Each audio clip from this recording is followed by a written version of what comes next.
Olá, está no ar o quinto e último episódio do Unicast Semente, último ao menos da temporada. Aqui a gente fala das particularidades de quem vive no espectro, sempre com informação, acolhimento e cuidado. Para encerrar com chave de ouro a nossa temporada, um tema bem importante: aprendizado e alfabetização. Pega o lápis e o papel que a aula vai ser boa. Roda a vinheta.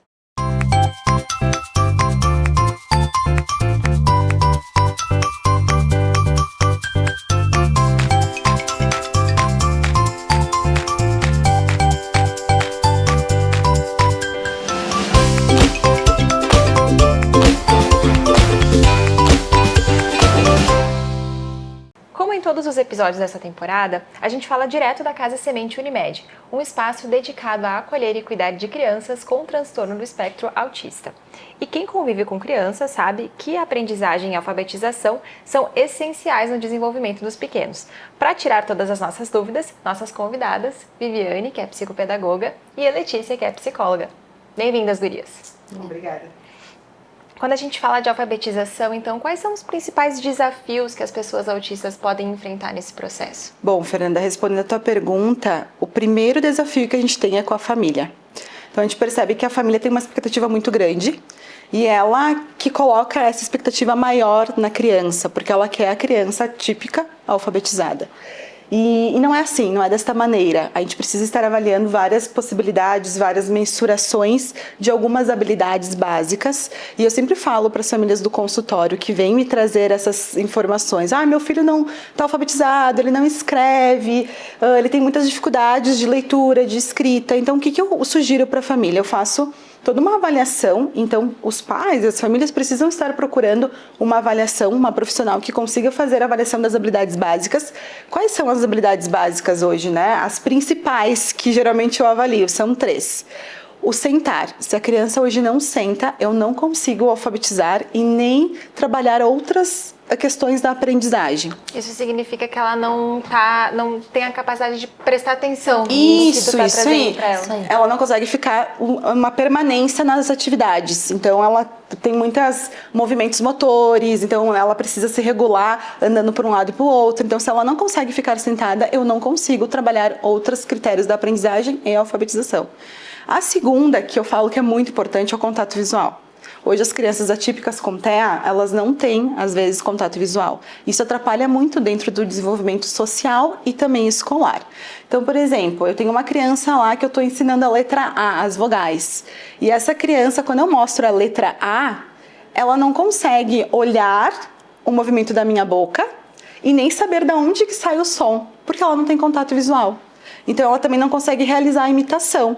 Quando eu falo para a criança, a letra A, vamos olhar no espelho para a gente conseguir identificar o som e fazer o movimento da articulação, se ela não tem esse processo do contato visual, ela não vai conseguir imitar. Então, aí também é um dos recursos que essa criança vai ter dificuldade para se alfabetizar.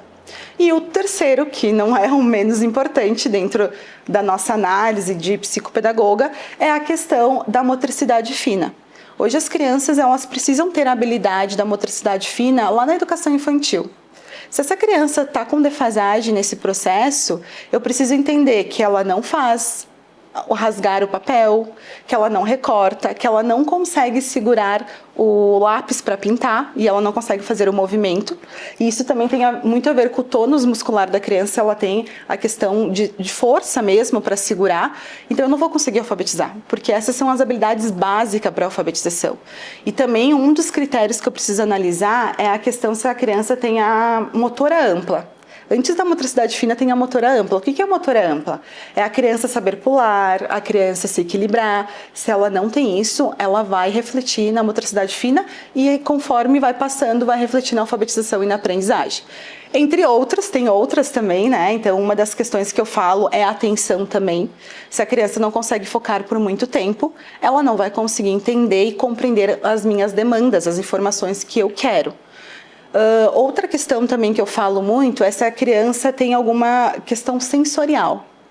Então, quando a criança tem uma questão sensorial, ela gosta muito de estímulos. Então, se é uma sala que tem vários recursos, cartazes, ela não vai estar conseguindo prestar atenção no que a prof está dando de sugestão para ela fazer de atividade. Então, eu preciso ter critérios para conseguir amenizar esse ambiente para ela aprender mais, né? E tem a questão também da cognição.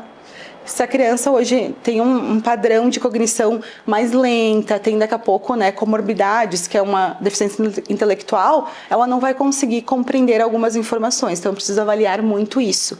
Então, importante, né, hoje, nesta pergunta é avaliar e mensurar o desenvolvimento da criança. Quais as habilidades que ela tem?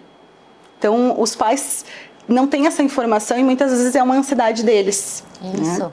Então, vem de encontro muito com a parte da psicologia, que é fazer um trabalho com as famílias e poder estar explicando que existem pré-requisitos para essa alfabetização acontecer. Então, a gente não pode ultrapassá-los antes que as crianças adquiram essas habilidades básicas, né? Como as que a Vivi citou. Então a gente acaba conversando com as famílias, explicando para elas, fazendo encaminhamentos para alguns profissionais específicos para poderem estarem trabalhando e desenvolvendo essas habilidades. Eu acho que esse atendimento multidisciplinar, ele é fundamental para trabalhar todas essas frentes, né? Sim. Cada profissional vai saber intervir da melhor forma. Isso, e querendo ou não, por exemplo, se eu tenho uma criança que tem uma dificuldade na comunicação, ela consegue, então, se comunicar, mas de que forma ela se comunica? Porque se é uma criança não verbal, eu vou ter muitas dificuldades, então eu não vou conseguir trabalhar os critérios da aprendizagem para a alfabetização. E tem uma coisa bem diferente, o que é comunicação e a questão da linguagem, são coisas bem diferentes que a família não entende. Comunicação é como a criança se comunica, por pictogramas, por uma prancha alternativa aumentativa alta, né? Ela solicita por através de apontar, ou ela tem um suporte de uma pessoa que ela pega na mão e conduz para onde ela quer. A gente tem que ver isso também, como que ela consegue se comunicar e como que eu vou trazer a aprendizagem para a sala de aula. E na linguagem, por exemplo, a criança, ela é verbal? Ok, mas ela tem alguma dificuldade na articulação da fala, ela consegue estar falando adequada, assim, alguns erros na questão da ortografia, da linguagem, porque isso também reflete na alfabetização. Se a criança troca palavras, como a gente fala, né? Por exemplo, as sílabas complexas, o brá, o plá, ela vai transmitir na escrita o que ela está falando, mas sem a compreensão da forma correta da ortografia. Então, isso também é bem importante. E pensando em todas essas particularidades, que métodos a gente tem que são diferentes, né, do ensino tradicional para conseguir se aproximar dessas crianças e entregar para elas o melhor aprendizado? Então, hoje, tanto crianças típicas e atípicas, a gente precisa entender como a criança aprende. Então, tem várias formas, né? Eu tenho crianças que aprendem por contato visual, então eu preciso utilizar recursos visuais para ela compreender e memorizar e conseguir aprender. Eu tenho crianças que aprendem na questão mais concreta, ela precisa estar manuseando esses recursos para aprender. Tenho crianças mais auditivas, então precisa ser falado, utilizar sons de fonemas, multigestos, né? Então eu preciso estar tendo algumas estratégias mais de acordo que a criança consiga compreender. Então, eu utilizo muito com as crianças com TEA e típicas questões muito visuais, então, por vídeos, né? Então, através de vídeos, ela consegue aprender de música, através de uma prancha mais visual, para fazer correspondência, por exemplo, as vogais. Eu utilizo a letra A. O que é correspondente com a letra A na imagem? Árvore. Então, vamos colocar lá. Então, essas estratégias assim. E, principalmente, a questão da rotina visual. Hoje, uma criança com TEA, se ela não entende, compreende o que vai ser dados de atividades naquele decorrer do tempo, ela não vai conseguir estar apta a fazer todo o aprendizado dentro do meio escolar. Então, eu preciso colocar lá, sentar, depois abaixo, eu preciso colocar pintar, escrever, desenhar, agora é o momento de ir para o pátio, agora é o momento da gente trabalhar no tapete com recursos. Então, eu preciso desta visual para a criança se organizar também. A gente falou muito sobre isso no nosso episódio sobre psicologia até e as emoções, né? Então, a importância da previsibilidade para que ela se sinta segura naquilo que vai acontecer. Isso, até porque muitas crianças elas não têm a noção do tempo. Então, a gente fala, se a criança não consegue concluir as atividades, eu não vou conseguir manter essa criança na escola e no processo da alfabetização e aprendizagem. Então, a previsibilidade precisa para ela entender começo, meio e fim. Tu falou sobre ferramentas, né? Essa questão dos vídeos, dos recursos que a gente tem. Que outras ferramentas, até tecnológicas, a gente tem hoje que podem auxiliar? Acho que os pais que estão em casa muitas vezes se perguntam, o uso de telas, algum aplicativo, algum desenho, até que ponto ajuda, até que ponto às vezes pode ser mais complexo trabalhar com isso? Sim, eu preciso estar entendendo também se é uma criança que tem muito acesso a telas e isso às vezes é hiperfoco também, acaba gerando que essa criança fica frustrada por trocar o vídeo, o recurso que eu vou utilizar, então o processo de mudança, essa criança não consegue estar adaptada, então eu preciso avaliar também, né, essa questão da mudança. A criança consegue trabalhar com outros recursos tecnológicos, essa criança ela consegue ficar 1 hora ali com aquele recurso. O que eu utilizo muito e oriento os pais, tá? Eu oriento que os pais devem estar utilizando recursos, músicas, de forma lúdica, então, né? Por exemplo, tem uma que eu uso bastante, que é das vogais, que é o grupo Tri, que eu sigo muito, e eles fazem alguns gestos com as letras das vogais, então, então, isso, a questão da imitação, dos sons, então, são recursos que pode utilizar. A gente tem também a questão dos jogos educativos, que tem também toda a parte ali da alfabetização, da aprendizagem, porque quando a gente entende a aprendizagem, não é só a alfabetização. A aprendizagem é identificar números, letras, cores, formas geométricas, então tem vários jogos educativos para a gente estar trabalhando. Como outros também, jogos mais de mesa, que a gente fala, de encaixe, que a gente pode estar trabalhando também. E também tem a opção da comunicação alternativa aumentativa alta. E pranchas também temáticas. Então, por exemplo, a comunicação alternativa aumentativa alta são crianças que não conseguem se comunicar. Tem uma linguagem muito ali precária. Então, através da comunicação, geralmente as fonoaudiólogas, elas colocam as letras e a gente vai trabalhando para escrever, por exemplo, o nome, se é uma criança que não consegue. E a questão ali também da prancha temática é onde a gente consegue também trabalhar, por exemplo, coisas mais visuais, aquilo que eu sugeri anteriormente, né? De correspondência com a letra A, qual é a imagem que eu vou conseguir trabalhar. Então, tem vários recursos bem bacanas, tecnológicos e não tecnológicos. Acaba tornando a experiência mais envolvente para as crianças também, porque eu acho que, atípicas ou não, a criança precisa se sentir motivada a aprender, né? Sim, se tu não tem uma motivação, né, logo tu pode ter até uma aversão daquilo que está sendo oferecido. E falando de hiperfoco, né? Como tu falou essa palavra antes, hoje muito se pergunta sobre isso. O que é o hiperfoco e até que ponto ele é um empecilho ou às vezes até uma ferramenta, né, nesse processo de aprendizagem? Sim, as nossas crianças hoje com TEA têm bastante hiperfoco. E varia muito o hiperfoco dessas crianças. Então, são crianças que têm hiperfoco em letras, em números, em cores, às vezes em algum personagem, até mesmo na tecnologia, hiperfoco em celular. Algum objeto? Isso, algum objeto, às vezes até algum paninho, não precisa nem ser algo que seja funcional para brincar, mas algo que fica para a segurança mesmo da criança. E sim, o hiperfoco pode estar atrapalhando o desenvolvimento dentro do meio escolar da criança. Por exemplo, se eu tenho uma criança que tem hiperfoco em letras, se ela tem acesso às letras o tempo inteiro, no meio escolar e em casa, essa criança eu não vou conseguir utilizar a favor da aprendizagem dela esse hiperfoco. Então eu preciso também estar mensurando isso, para me entender um pouquinho melhor como que eu vou trabalhar o hiperfoco através da aprendizagem. O que eu costumo dizer para as famílias? Eu tenho um caso, por exemplo, trazendo aqui real, que ele é focado em letras. Então assim, eu não consigo trabalhar nenhuma outra atividade relacionado à motricidade fina que ele precisa, ou mesmo dar funcionalidade para aquilo, né?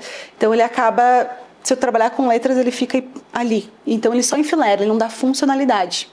E aí acaba prejudicando. Por quê? Porque eu não consigo utilizar isso como reforçador. Quando eu tiro dele para inserir a atividade, ele entra num episódio ali de desregulação. Então, eu também preciso estar analisando isso. O que geralmente eu oriento as famílias? O hiperfoco é quando a criança tem um foco em algum item de interesse, mas ela fica ali fascinada, né? Pode alterar ao longo da vida? Pode. A gente tem crianças que não ficam no mesmo item de hiperfoco, elas vão variando. Por exemplo, tem semanas que tá nas cores, na outra semana tá num personagem. Então elas variam muito. E dentro do hiperfoco, eu consigo trabalhar como reforçador. Então, por exemplo, essa criança, eu quero trabalhar a motricidade fina. Eu retiro, eu deixo ele brincar um pouquinho, explorar, mas eu, com previsibilidade, eu retiro esse hiperfoco das letras, seguro comigo, vou inserir a atividade que eu quero de rasgar papel, que é a motricidade fina. Quando ele terminar, eu entrego o hiperfoco dele como reforçador. Isso gera uma motivação para a criança aprender. Mas lembrando, o hiperfoco não pode estar o acesso o tempo inteiro com a criança. Precisa estar usando em momentos específicos ou quando ela solicita. E é importante também dar função, porque como a Vivi citou, esse paciente que ela tem, ele usa as letras para enfileirar. Então a gente pode usar esse hiperfoco das letras justamente na alfabetização, mostrando, né, mostrando palavras possíveis e assim, né, com as outras letras também. Então dar funcionalidade é um dos principais objetivos que a gente leva para dentro da terapia para poder oferecer para os pacientes. Muito bom. Pensando em ritmo de aprendizado, esse ritmo ele pode ser muito diferente quando a gente está falando de crianças típicas e atípicas. Como que a gente respeita essas particularidades sem comprometer o processo de aprendizado? Sim, tem uma diferença muito grande por questão das habilidades. Então, como eu falei anteriormente, tem algumas habilidades que a gente precisa estar avaliando. Não que crianças típicas também não vão ter ali um atraso em algumas habilidades, mas hoje a criança com TEA tem muita defasagem. Então, o que acontece? O tempo da criança é importante a gente respeitar, só que as famílias hoje não sabem até que período eu posso estar esperando esse tempo. E isso acaba atrasando cada vez mais, daqui a pouco, o aprendizado, o desenvolvimento de certas habilidades. Então, o que geralmente eu sugiro para as famílias? Que ela precisa estar vendo o tempo ideal da criança, conforme a faixa etária, porém, ela precisa estar motivando e incentivando o aprendizado. Então, por exemplo, se eu pego uma criança com 4 anos, né? Ela não reconhece pelo menos as cores, vamos supor assim. Ela está ainda lá naquela fase de só pegar os objetos e não brincar.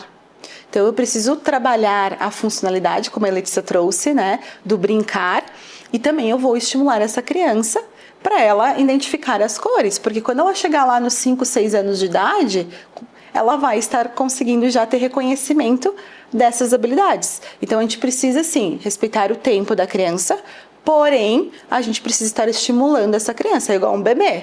Né? Nos primeiros meses do bebê, a gente vira ele de posição de barriga para baixo, para ele começar a ter equilíbrio, né? A gente precisa colocar os brinquedos ao redor dele para ele analisar e ver o contato visual com esses brinquedos, o movimento, tentar pegar. Então é a mesma coisa com todas as faixas etárias do desenvolvimento da criança. A gente precisa respeitar o tempo, sim, mas a gente precisa estar estimulando e trazendo experiências novas para essas crianças. Hoje as famílias trazem muito isso. A professora falou lá da escola que ele está no processo ainda e no tempo de se alfabetizar, porque hoje, querendo ou não, a gente sabe que até o 3º ano a criança pode estar alfabetizada. Então ela tem todo um caminho ali. 3º ano seria 9 anos de idade? Isso aí, seria 9 anos de idade. Só que a gente tem que entender que eu não posso esperar essa criança chegar lá no 3º ano para mim começar a alfabetização. Eu preciso já trazendo algumas experiências, alguns recursos para ela ter conhecimento já do alfabeto, das vogais, das consoantes, dos sons, dos fonemas, para quando ela chegar no 3º ano ela já vai estar preparada para esse processo, ela já vai reconhecer essas habilidades que precisa. Então sim, tem a questão do tempo, mas eu também preciso ver até que ponto vai ser bom para o meu filho também, né? E eu preciso estar motivando ele, incentivando. E pensando nas dúvidas que as famílias têm, que eu tenho certeza que são várias, existe alguma dica, alguma orientação especial que vocês gostariam de deixar para quem nos acompanha? Uma dica que eu deixaria hoje para as famílias, eu acho que é fazer as terapias, procurar profissionais adequados que possam auxiliar no processo de desenvolvimento das crianças com TEA, porque hoje a gente entende que as famílias estão bem sobrecarregadas, que elas querem pegar tudo para tentar resolver, mas elas precisam desses auxílios desses profissionais. E quanto mais a criança começar desde o início lá, que foi identificado com o diagnóstico como TEA, começar as terapias, ela vai se desenvolver cada vez mais e vai dar um suporte maior para as famílias. Isso é super importante. Isso aí. Que bom que a gente consegue também, quando tem acesso a esse cuidado, né, se sentir acolhido. Porque é um desafio. Sim, Né? bastante. Para todo mundo que está envolvido. Uhum. Foi realmente uma aula estar com vocês hoje, gurias. Muito especial a gente poder abrir esse espaço para conversar sobre esses temas primordiais no acolhimento e no cuidado das nossas crianças. Eu não posso deixar de agradecer a quem está nos acompanhando, agradecer também as gurias que compartilharam seus conhecimentos com a gente hoje. Fica o convite para conferir nossos outros episódios, onde falamos sobre intervenção comportamental baseada em ABA, TEA e as emoções, disfunções sensoriais e fala e comunicação no espectro. Como sempre, você nos encontra no canal no YouTube da Unimed Serra Gaúcha e também no Spotify. Eu sou a jornalista da Unimed Serra Gaúcha, Fernanda Mondadori, e foi uma honra ter a sua companhia nessa jornada. Até a próxima!